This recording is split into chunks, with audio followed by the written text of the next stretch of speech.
En un giro inesperado, Adorni ha revelado un secreto que ha dejado a todos sorprendidos. ¿Qué es lo que ha compartido? Descúbrelo. La DGI, Andrés Vázquez, se van a eliminar 695 cargos en la Dirección General Impositiva, creados gran parte de estos cargos durante el gobierno anterior, y es aproximadamente un 27% de la estructura de esta dependencia. Se van a suprimir 33 cargos en la sede central de la DGI y 88 en la subdirección de grandes contribuyentes. Esto es lo más representativo.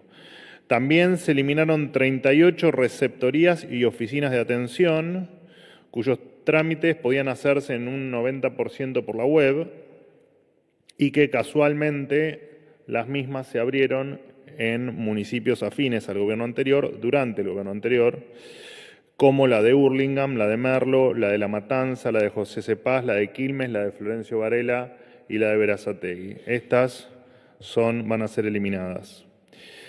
Había casos como el de la localidad de Huinca Renancó, en que las personas con cargo, o sea, cobrando salarios cuantiosos, tenían el tedioso trabajo de atender 2 consultas por día. El promedio de atenciones de los restantes 36 cargos no fue muy superior. Atendieron en promedio 8 consultas por día.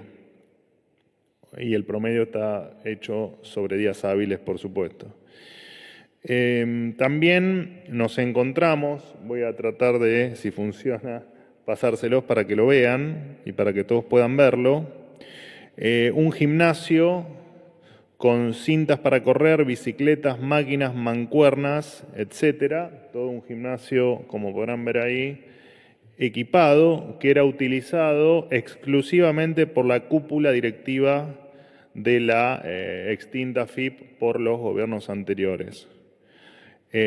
Por supuesto que esto también es eliminado y vamos a transformar este tipo de espacios en lugares que sean de mayor utilidad para el organismo, más que para que los funcionarios hagan deporte o hagan gimnasia. La verdad que una verdadera vergüenza. Desde el inicio de la gestión hasta el 31 de marzo se van a efectivizar, o se estuvieron efectivizando y se van a terminar de efectivizar los retiros voluntarios y el resto de las desvinculaciones. Y se va a terminar reduciendo la planta en 2.815 personas. Solo a título de dato de color, desde el año 2001, que no se modificaban estructuras en la extinta AFIP, en lo que hoy denominamos ARCA. Cabe destacar que en el marco de la reestructuración que empezó en octubre del año pasado, con el fin de que en la vieja AFIP, en la ex AFIP, el titular de la cartera y sus directores dejaran de cobrar la llamada cuenta de jerarquización, por lo que el primero, el titular de la agencia, cobraba más de 30 millones de pesos y los segundos más de 17 millones de pesos. Ustedes recordarán cuando anunciamos esto, ese fue el inicio de toda una reestructuración que teníamos pensada y que seguiremos aplicando de aquí hacia adelante. Por supuesto que, como decimos siempre, la motosierra es infinita y no se detiene. En otro orden de cosas, contarles que Argentina rompió récords históricos en exportación de carne vacuna, luego de superar en 2024 las 935.000 toneladas exportadas. Es la primera vez en 100 años, en un siglo, que se supera la barrera de las 900.000 toneladas. El anterior récord fue de 981.000 toneladas que se había alcanzado en el año 1924, hace exactamente un siglo atrás. El crecimiento del año pasado implica un incremento del 10% del volumen y un 9% en los valores respecto al año anterior, o sea, respecto a 2023. De la producción del 2024, el 29,4% se exportó a 53 mercados internacionales, 11 más que el año previo, que habían sido 42. Algunos de ellos, de los mercados relevantes donde se ha exportado carne, ha sido China, la Unión Europea, Israel, Estados Unidos y Chile. Todos ellos incrementaron sus compras, como es el caso, por ejemplo, de Estados Unidos, que incrementaron sus compras en un 45%. Además, las exportaciones de cortes congelados en volumen subieron un 10%. Para impulsar aún más, por supuesto, el excelente desempeño del sector, hoy se eliminó la prohibición de exportar ganado en pie, una medida que estaba vigente desde 1973 y que en 50 años a nadie se le ocurrió modificar o nadie quiso modificar. Esta medida va a abrir, por supuesto, nuevos mercados, va a alentar la competencia, va a favorecer el libre mercado. Unos 92 países permiten la exportación de ganado en pie, o sea que si uno toma los países ganaderos, claramente son la gran mayoría las que permiten este tipo de operaciones o de exportaciones. Mientras algunos asfixiaban a la industria de carne con restricciones absolutamente insólitas y conocidas, por supuesto, por todos ustedes, como la prohibición de exportar vacío, asado, matambre y nalga por considerarlos cortes populares, este gobierno trabaja para retirar cada uno de los obstáculos que ahogan las fuerzas productivas. Por otro lado, recordar que hace un año se aprobó la resolución que permitió la llegada de nuevas empresas de telecomunicaciones a la Argentina, como la reconocida Starlink. Desde entonces se instalaron miles de equipos en Argentina y miles de argentinos de localidades alejadas de las grandes ciudades lograron tener conexión a Internet de alta velocidad. Algo impensado bajo la antigua legislación diseñada por la política y los empresarios prebendarios.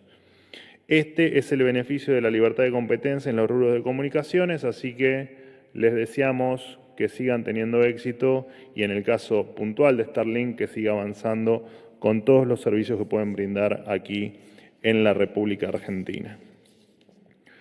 Por último, contarles que la entidad Republican Action for Argentina, representada por el abogado Fernando Irazú, realizó una presentación el 17 de febrero ante la jueza Presca de la Corte del Distrito de Estados Unidos para el Distrito Sur de Nueva York, solicitando intervenir en el caso Petersen. El gobierno argentino, a través de la Procuración del Tesoro de la Nación, presentó una respuesta en la que reitera su compromiso con que se investiguen los hechos que rodearon la adquisición de las acciones de YPF por parte de la familia Eskenazi.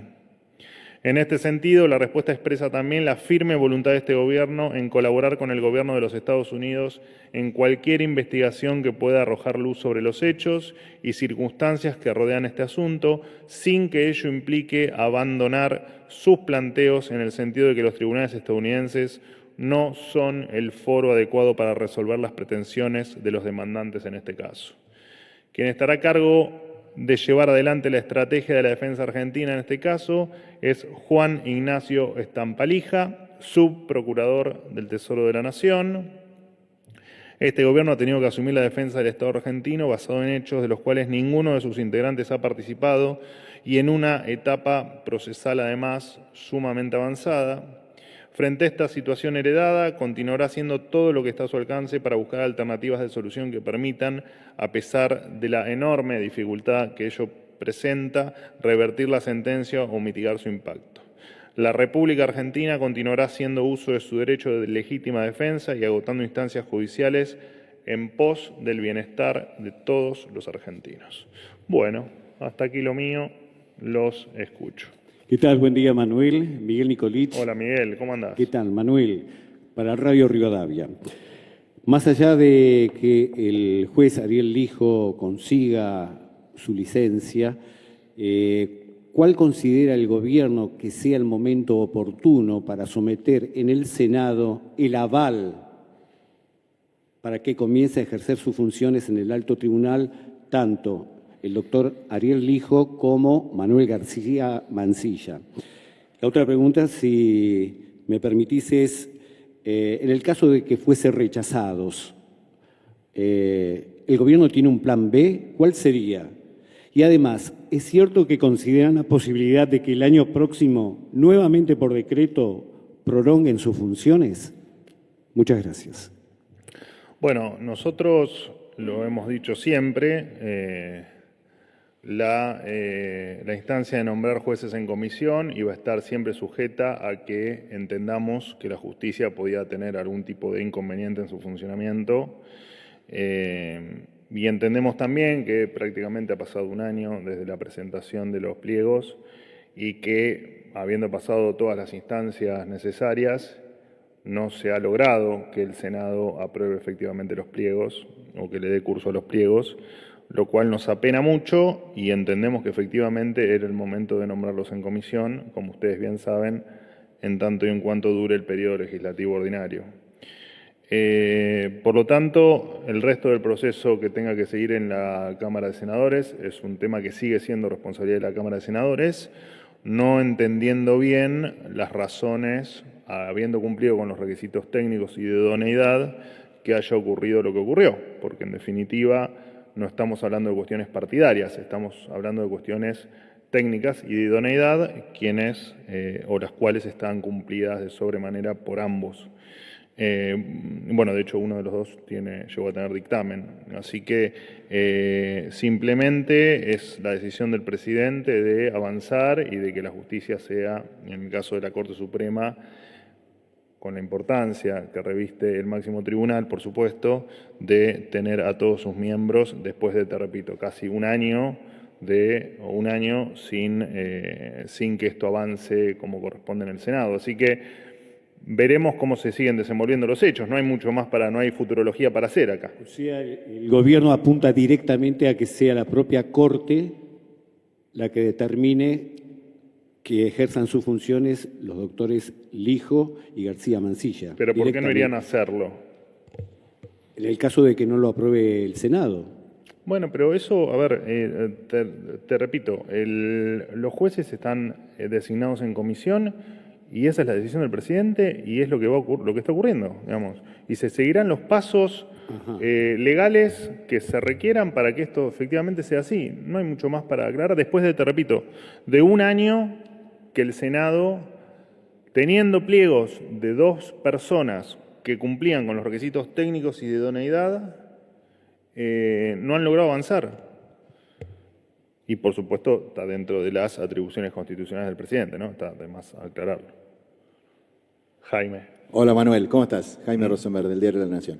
Consultarte por la votación de días atrás en las Naciones Unidas, la abstención argentina en la condena a Rusia.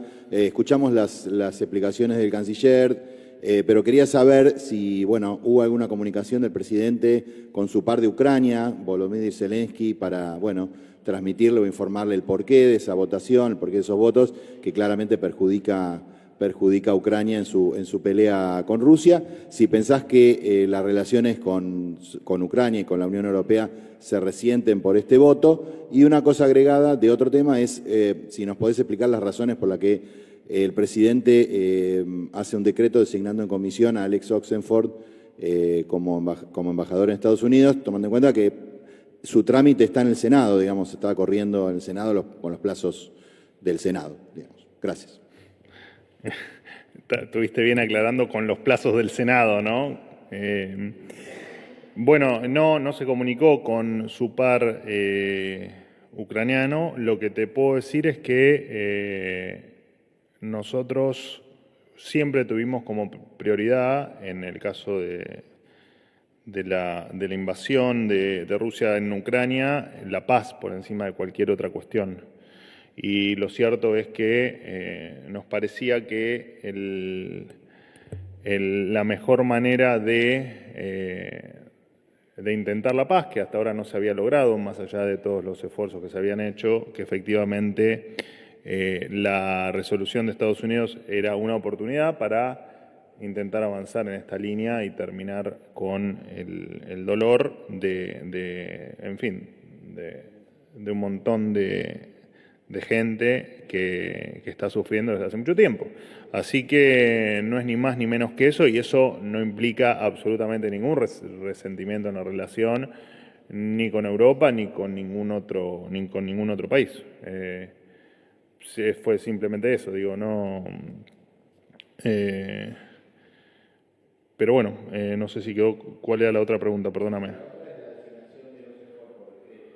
Designación de Oxenford por decreto, en comisión, digamos, tomando en cuenta que, bueno, tiene que ir al Senado, explicar, debería, según los pasos legales, ¿no?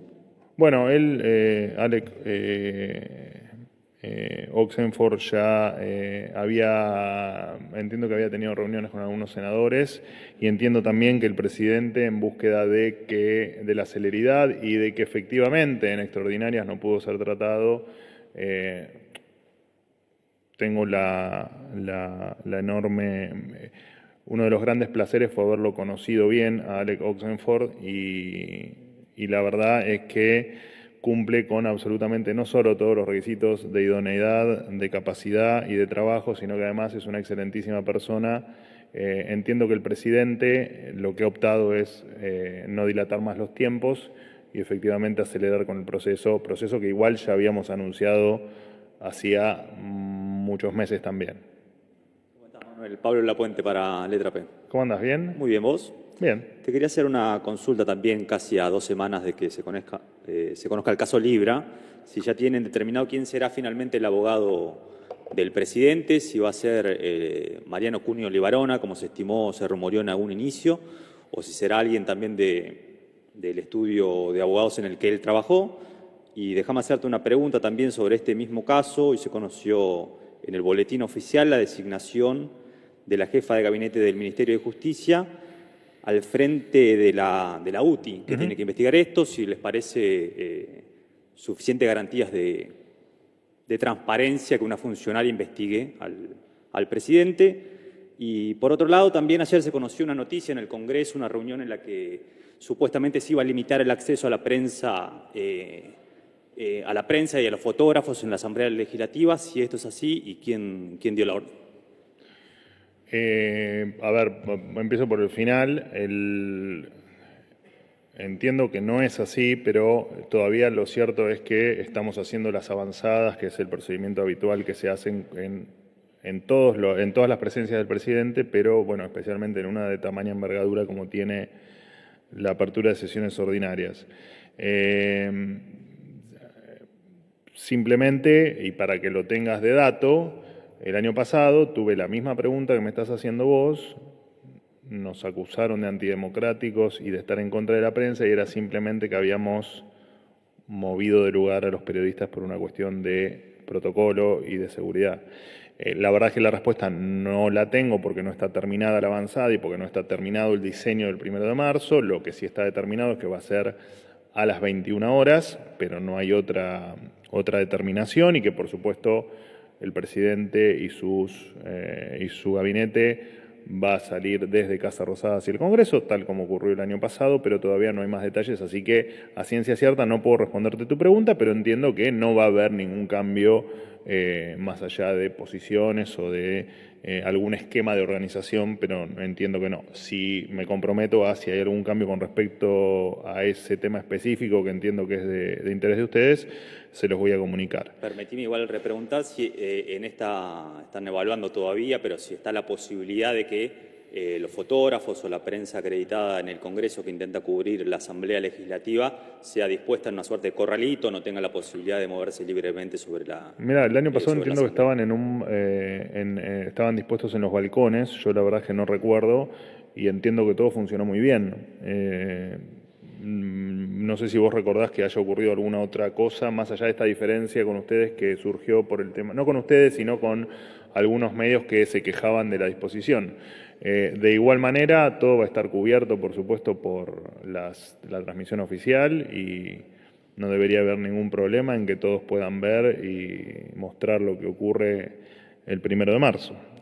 Imagínate que nuestro espíritu es el de la libertad y no el de la censura, así que ¿tuvo otra pregunta? Eran 2 consultas respecto al caso Libra. Sí. Uno, ¿quién va a ser el abogado del presidente a 2 semanas de que se conozca Sí, no está el definido caso? todavía. Sí.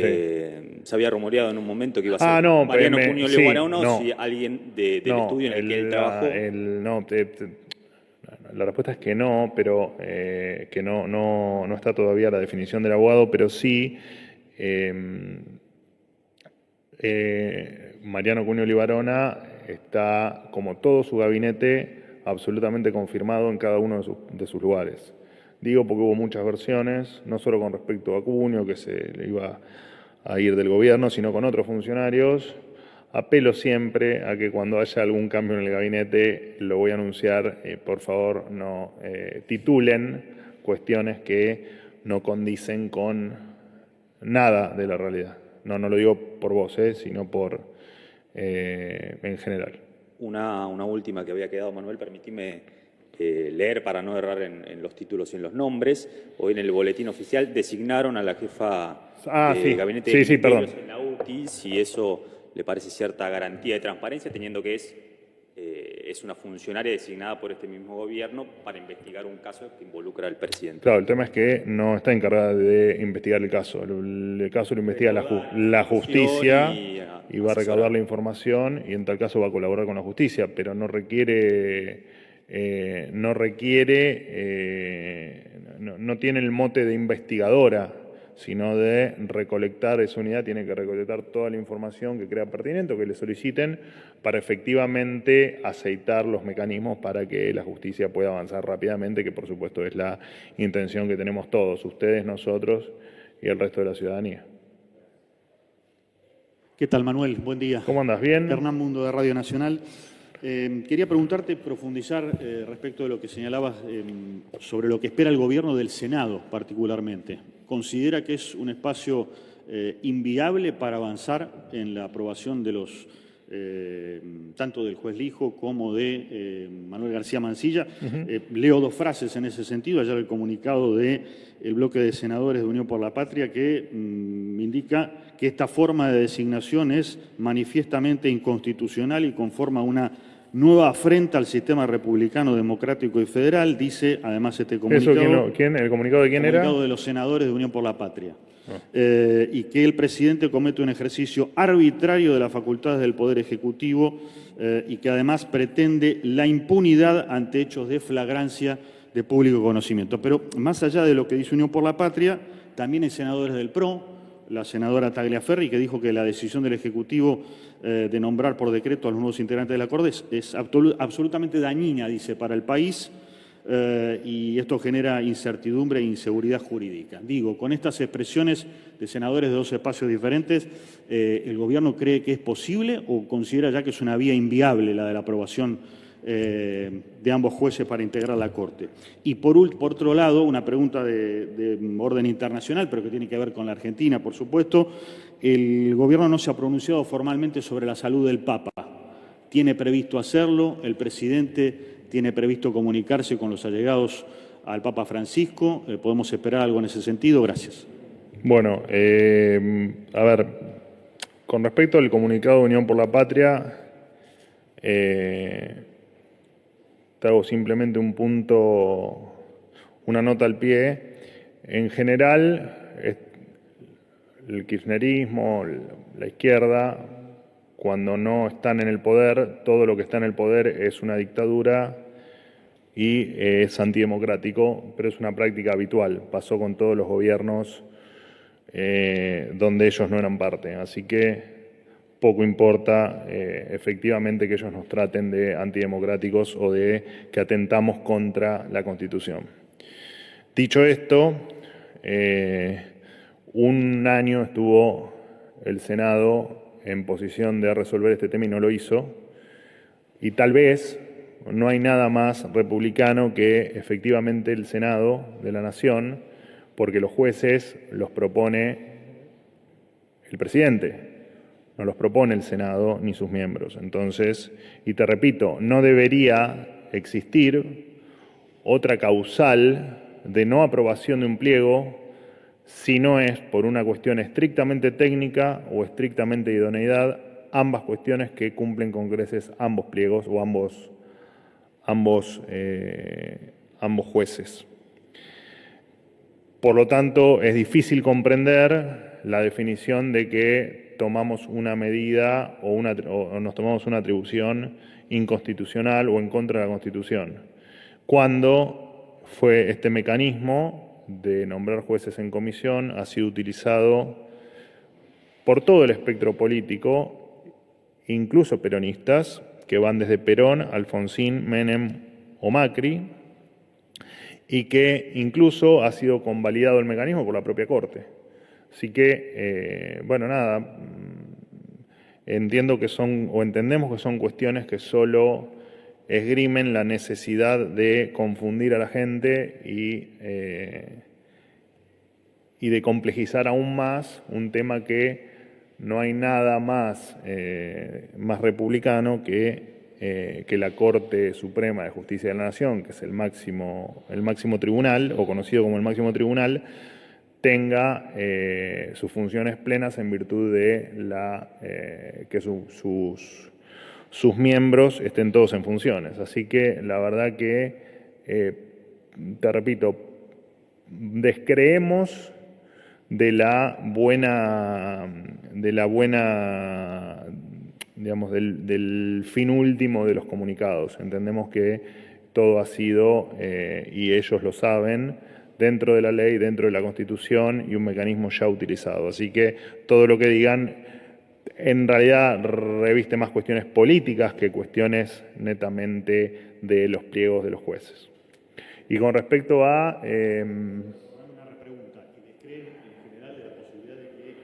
¿Hay algún tipo de acompañamiento de otros bloques dentro del Senado o la minoría de la Libertad Avanza? No lo sabemos, no lo sabemos. Entendimos que se habían cumplido con todos los pasos, que el tiempo, que la dilatación en la resolución no tenía ningún tipo de sentido y que lo único que hacían era complicar una decisión del presidente en pos de que la justicia siga trabajando de la manera más eficiente posible. No hay mucho más que eso. Salud del Papa, si va a haber una expresión oficial y particularmente del presidente. No, a ver, en principio, tanto el presidente como todos los que formamos parte del gobierno rezamos por él, esperamos una pronta recuperación y nuestro secretario de Cultura están en permanente comunicación con el círculo íntimo del Papa Francisco e incluso han participado aquí en Buenos Aires de algunos encuentros para rezar y para pedir por la salud del Papa. Así que sí, estamos en permanente contacto claramente y te repito, rezamos y el presidente también lo hace por su pronta recuperación. ¿Qué tal, Manuel? Buen día. Eduardo Menegas. ¿Cuántos son? ¿Cuánto vamos? 5. Hacemos muchas preguntas, pero somos 5. Eduardo Menegazzi para Infobae. La primera para consulta... No veo, lo tengo a Pablito que te tapa, pero... Los saltos siéntense atrás. Básico. Ahí está.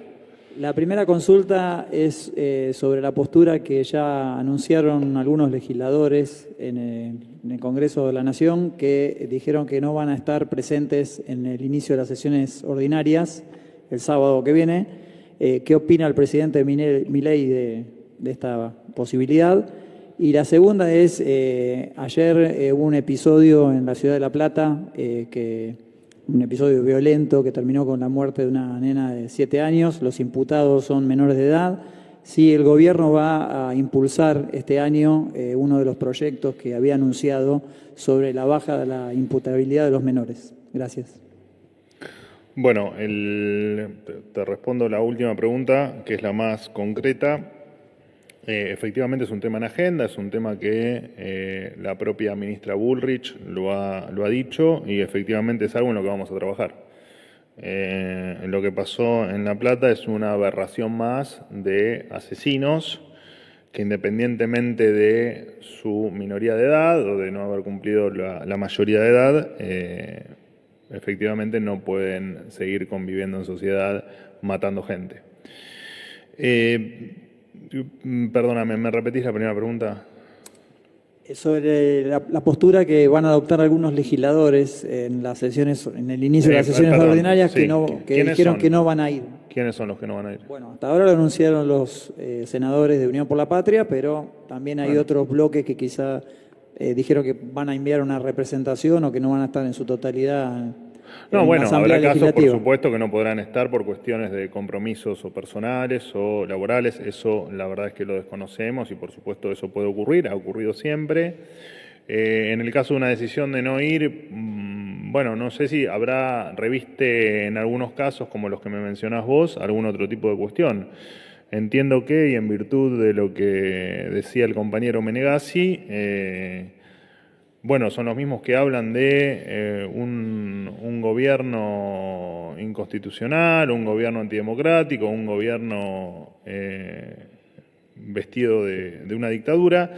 Me parece que el 1 de marzo es un día que, más allá que, por supuesto, entendemos que especialmente durante el gobierno anterior, perdió valor porque lamentablemente la voz o la palabra del expresidente Alberto Fernández, a medida que iba pasando el tiempo, perdía cada vez más valor, pero para nosotros el 1 de marzo es un evento que reviste suma importancia institucional y suma importancia republicana. Si dentro de los casos que me mencionás escapa la fuerza mayor y escapa cuestiones de índole personal, bueno, por supuesto que nos parece que deberían rever su posición. Última pregunta. Buenos días, portavoz. Ana Delicado Palacios, corresponsal Buenas. de la agencia Sputnik. Bien, gracias. Tengo un par de preguntas, si es posible. La primera tiene que ver de nuevo con la abstención de Argentina en la Asamblea General de la ONU respecto a la propuesta de Ucrania. Le quería preguntar cómo aporta esa postura a la paz cuando la propuesta era presentada por Ucrania y se llamaba justamente promoción de una paz general justa y duradera, y dado que el presidente, ante el mismo órgano de la Asamblea General de Naciones Unidas, había anunciado el fin de la neutralidad argentina. Relacionado con esto, Trump ha definido a Zelensky como dictador sin elecciones y también dijo el viernes que Ucrania no recuperaría el terreno perdido. Me gustaría saber la opinión del presidente al respecto. Y dos muy cortitas. La primera es si el presidente piensa asistir al acto de asunción del presidente electo de Uruguay, que es este sábado, pero es se celebra horas antes de la celebración del periodo de sesiones ordinarias del Congreso, por si diera tiempo. Y la segunda es si, dado el impacto internacional que ha tenido el caso Libra y la polémica que se generó a partir de la aparición del presidente con Jonathan Viale en TN, si en algún momento el presidente, y dado que dijo que no tenía nada que esconder, piensa brindar alguna conferencia de prensa con periodistas, dado que además ya ha pasado más de un año desde que asumió el cargo. Gracias. Perdóname, la última frase, que hace más de un año. Que asumió su cargo, si piensa dar alguna conferencia de prensa alguna vez al presidente. Ok. Bueno, vamos recapitulando. Un poco la respuesta de la posición con respecto a la votación y a la ONU y a qué es nuestra opinión sobre el conflicto bélico, ya la di. Entendíamos que no se había logrado demasiado o no se había logrado nada hasta aquí, y entendíamos que apoyar esta resolución, más allá de que tenés bien en claro nuestro alineamiento con Estados Unidos y con Israel, entendíamos que era darle una chance a la paz. Así lo analizó el presidente y así tomó la determinación de que efectivamente Argentina apoye la resolución o el texto de Estados Unidos. Con respecto por lo tanto, no hay un cambio de posición, eso tiene que quedar claro. Simplemente apostamos a un nuevo paso en virtud de poner como prioridad lo cual siempre hicimos, pero entendimos que hasta acá no se lograron resultados, que es efectivamente bregar por la paz de los pueblos. Lo que me planteás en el caso de las declaraciones de Trump corren por cuenta del presidente Trump. El presidente de la Nación jamás opina sobre declaraciones que hacen otros presidentes, sea Trump o sea cualquier otro, a excepción de que efectivamente sea una opinión propia del presidente Milei. Con respecto a las conferencias de prensa, el presidente deposita en sus funcionarios y particularmente en mí su representación ante la prensa. Si él en el futuro va o no a hacer algún formato, digamos, de conferencia de prensa, Es probable que haya una conferencia de prensa más adelante, pero eso se los voy a anunciar más adelante.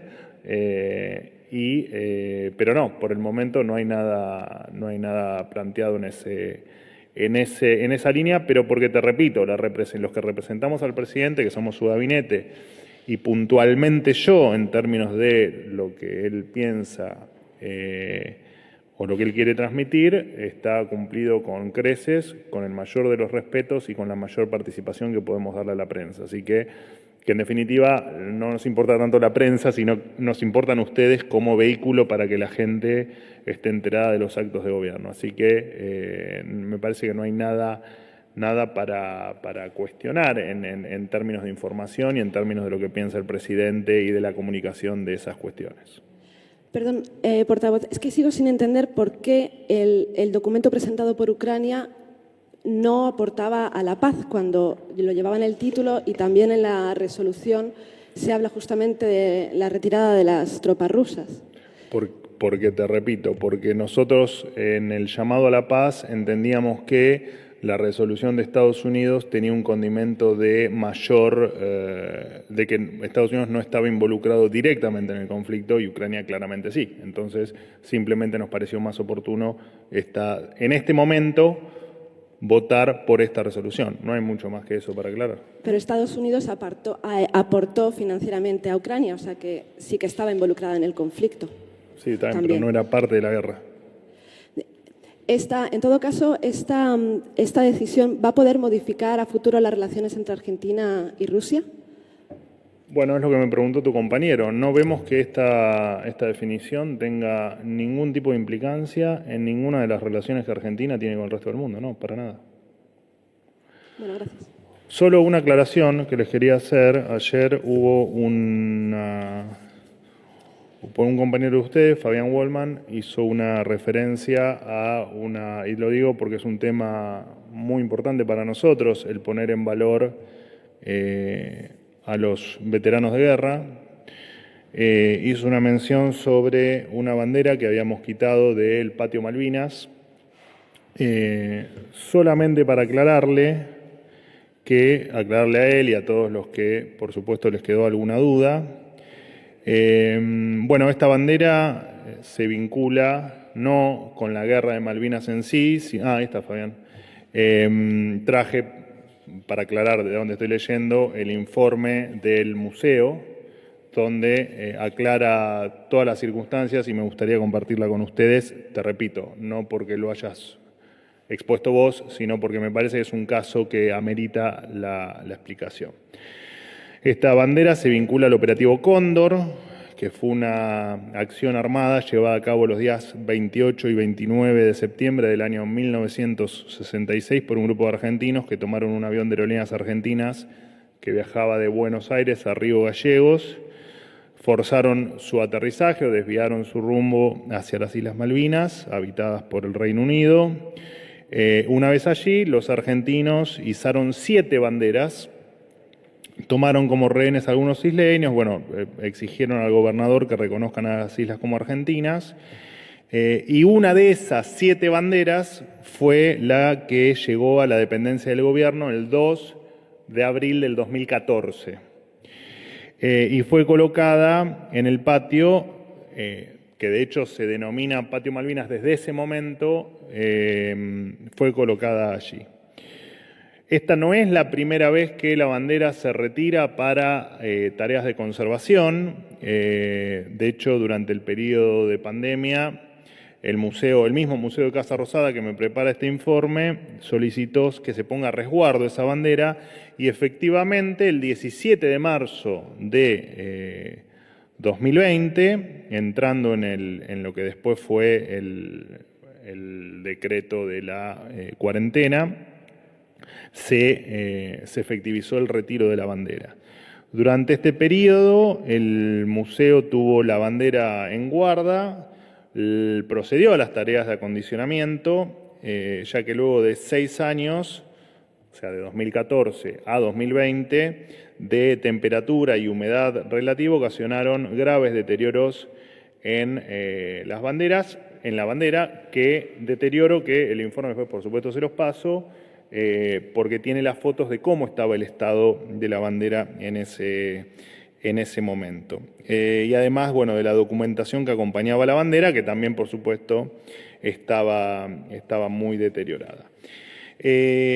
No hay, bueno, y ahora vuelve a ocurrir lo mismo. Les leo, y no los aburro más, les prometo, el anexo del informe con específicamente el informe técnico. La bandera presentaba numerosos deterioros, roturas, decoloración, faltantes, deshilachados, suciedad general, así como dobleces que se efectuaron al adaptar el tamaño del textil a la vitrina donde estaba.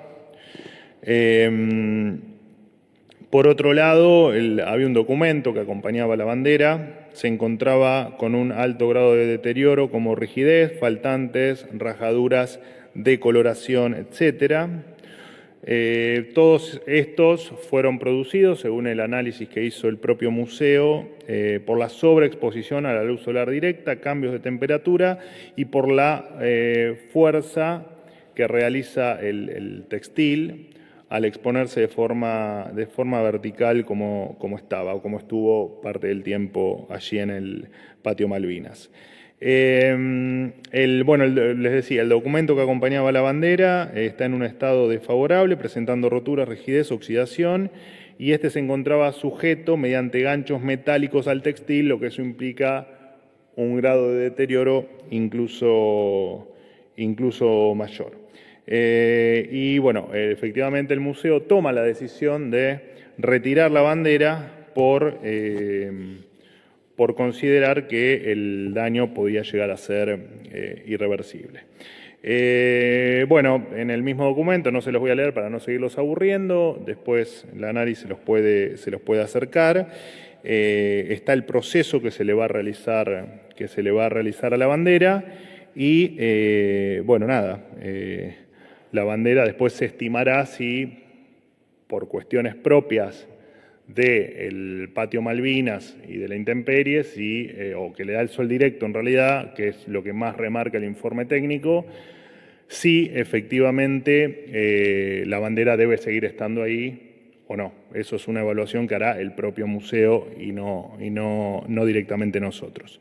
Solamente una aclaración más y con esto termino. El puerto Stanley, al que Fabián hace referencia en su tuit, se llama Puerto Argentino, en consonancia con nuestro reclamo por la soberanía de las islas. Bueno, sugerimos a todos que, como es un tema que todos defendemos la soberanía de las islas, que efectivamente se hagan cuando uno nombra cuestiones, se haga con propiedad. Muchísimas gracias.